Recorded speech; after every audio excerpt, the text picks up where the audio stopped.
हाय दोस्तों, कैसे आप सब लोग। मुझे उम्मीद है आप लोग बिल्कुल सही होंगे।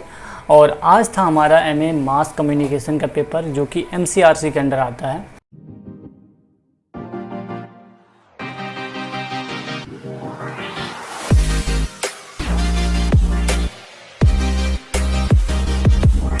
और उसका पेपर मेरा भी था, तो मैंने सोचा कि मैं किसी और से रिएक्शन लेकर वीडियो बनाऊं। मैंने खुद देखकर जो आया और जैसे सवाल आए थे वो आप सबसे शेयर करना चाहिए।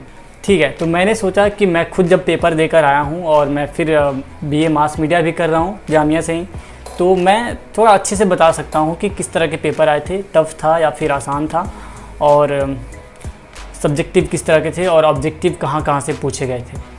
तो आते हैं ऑब्जेक्टिव पे सबसे पहले, क्योंकि सेक्शन 3 सेक्शन में बटा हुआ था हमारा सवाल।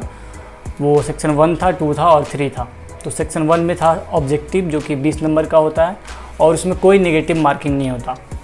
तो वो बेसिकली सिनेमा से ही रिलेटेड था और बहुत सारी फिल्में थीं जिनके डायरेक्टर का नाम पूछा था, जैसे कि शोले का नाम पूछा हुआ था और काफ़ी फेमस बुक्स थे उनके राइटर्स का नाम पूछा था।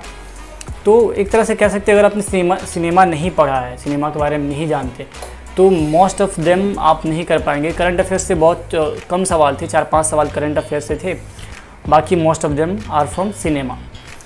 तो ये तो था, क्योंकि सवाल मेरा नहीं तो मैं बता नहीं सकता कि और कौन कौन से सवाल पूछे गए थे, और मुझे याद भी नहीं है बहुत सारे। तो क्योंकि मैंने सब्जेक्टिव पे ज़्यादा फोकस किया था, याद करना चाहता तो बहुत सारे क्वेश्चन याद हो सकते थे 20 में से, पर मैंने उस पर अपना दिमाग खर्च करने की कोशिश नहीं की। मैं सोचा कि जो बड़े मार्क्स के सवाल हैं, 50-50 नंबर के, 40-40 नंबर के, वो आपसे बताया जाए। तो उसमें सेक्शन 2 में हम आते हैं, जिसमें एक लाइन से कहानी बनानी होती है और एक इलस्ट्रेशन दिया हुआ होता है, और उससे आपको एक स्टोरी, उससे रिलेटेड स्टोरी क्रिएट करनी होती है। तो उसमें फ़ोटो देता है और बताता है कि इस फ़ोटो को डिस्क्राइब नहीं करना, इस फ़ोटो से आगे या फिर इस फ़ोटो से पीछे क्या कहानी रही होगी वो बताना है। फ़ोटो को कभी डिस्क्राइब करना नहीं होता। वैसे जब भी आप सवाल अटेम्प्ट करें तो एक बार उसके ऊपर पढ़ लें कि क्या करना क्या है, इस फ़ोटो से पीछे की कहानी बतानी है या फिर फ़ोटो के आगे की कहानी बनानी है। तो ये बहुत ज़रूरी होगा। तो क्वेश्चन तो हमसे ले लिया गया था। तो अब आते हैं इलस्ट्रेशन किस तरह का था। मैं उस फ़ोटो का एक बायोडाटा देता हूँ। वो एक बहुत पुराना 2 मंजिला मकान था और बहुत ऐसा लगता था कि उसमें कई सालों से कोई आया नहीं, और टूटा फूटा था। उसका दीवार भी थोड़ा टूटा फूटा था, ईंटें टूटी फूटी थी उस घर की, और खिड़की भी टूटा सा था। तो उसे लेकर आपको एक कहानी बनानी थी। तो ये तो एक सवाल हो गया। दूसरा इसमें ये सवाल था, और ये सेक्शन 1 में ही होता है, इलस्ट्रेशन और एक लाइन से कहानी बनानी होती है। एक लाइन में कोई सेंटेंस दिया होता है। तो उसमें एक मुझे अभी याद आ रहा है, अब मुझे अंग्रेजी में था, मैं हिंदी में लिख के आया हूँ, तो इंग्लिश का प्रॉपर सेंटेंस तो याद नहीं, पर वो ऐसा था कि एक फ़िश जो है वो उड़ने लगती है और उड़ के वो कुछ, मतलब जैसे कि मैं एक पिछले साल का क्वेश्चन देख पा रहा हूँ कि उसमें था she jumped off the mountain to fly like a bird. तो यहाँ पे सी बताया गया है किसी लड़की को, पर वहाँ पे सी नहीं था, वहाँ पे एक फ़िश था यहाँ पे, कि फ़िश चिड़िया की तरह उड़ना चाहती है। तो वो उस तरह से एक लाइन थी एक, और उसे कहानी बनानी थी। तो दूसरी लाइन ये थी कि मैंने दरवाज़ा खोला और मैंने एक नई दुनिया को डिस्कवर किया, जिसमें बिल्कुल नए, मतलब जो आप इमेजिन करना चाहे वो समझे, पर वो बस एक स्ट्रेट लाइन था कि I opened up a gate and found a new world. इस तरह से एक सवाल था। तो अब हम आते हैं अपने अगले सेक्शन में, और इसमें 2 पार्ट बटा हुआ था, और एक जो पार्ट था उसमें 3 सवाल थे, और जो दूसरा पार्ट था उसमें भी 3 सवाल थे, और ये 40-40 नंबर के सवाल थे। तो पहला पार्ट में था 3 सवाल दिए हुए थे। तो पहला था कि कोई भी 2022-23 में एक इंटरनेशनल इवेंट जो कि वर्ल्ड लेवल पे इन्फ्लुएंस किया हो, तो उस पर आप अपनी राय रखिए, और वो क्यों वर्ल्ड लेवल पे इतना फेमस था वो बताना था। उसी तरह सेम सवाल था, पर इस बार इशू नेशनल था, कि कोई भी 2022-23 में ऐसी घटना घटी हो, देश में ऐसा डेवलपमेंट हुआ हो जो बहुत बड़ा असर पड़ा हो देश पर, तो वो बताना था। तो एक इंटरनेशनल का था, एक नेशनल का था।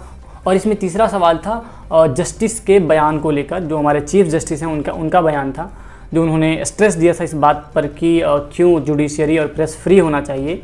तो उन्होंने ये बात क्यों कही, और इस पर आपको अपनी राय रखनी थी। तो मार्च 2023 में उन्होंने ये स्टेटमेंट दिया था, और ये अप्रैल में एग्ज़ाम हो रहा है। तो आप देखिए कि कितना रेलेवेंट सवाल उन्होंने दिया है, कि मार्च में उन्होंने बात कही और अप्रैल में ये सवाल ही दे दिया। ठीक, तो तीसरे सवाल के दूसरे सेक्शन में आते हैं। तो इसमें भी 3 सवाल थे, आपको एक ही करना था। तो मैं आपसे कह रहा हूँ कि जब भी आप सवाल अटेम्प्ट करें तो एक बार ऊपर पढ़ लें कि वो कितने सवाल को अटेम्प्ट करने को कह रहा है। तो उसमें एक सवाल ये था कि सोशल मीडिया इन्फ्लुएंसर्स ने कैसे सेलिब्रिटी कल्चर को कम किया है या फिर क्या उस पर प्रभाव पड़ा है।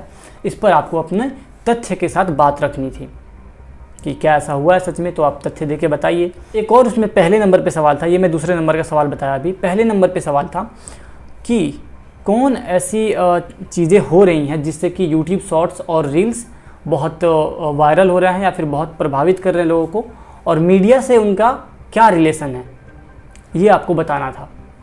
और इसमें का तीसरा सवाल था, कोई बहुत बड़े किताब के साथ ज्ञानी आदमी होंगे, मुझे उनका नाम नहीं याद आ रहा, मैंने लिखा था वैसे, ये मिट गया है, मैं अभी हाथ धोया था तो उनका नाम था, और उन्होंने एक स्टेटमेंट दी थी कि किताब कैसे कहानियों को जन्म देते हैं और वो हम पास्ट में लोगों से बात कर पाते हैं, इस तरह से लगता है जब हम कोई किताब पढ़ते हैं।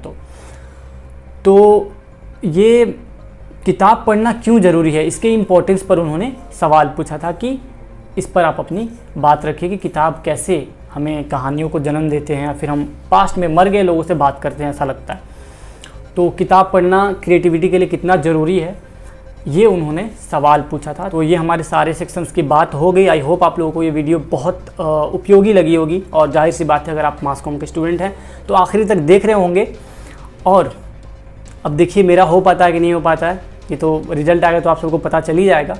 तो थैंक यू सो मच यहाँ तक ये वीडियो देखने के लिए, और अगर आपको ये वीडियो पसंद आई है तो इस वीडियो को लाइक किए बिना बिल्कुल मत जाइए, और इस चैनल को सब्सक्राइब किए बिना कहीं नहीं जाएं। और मिलते हैं आपसे ऐसे किसी इन्फॉर्मेशनल वीडियो में।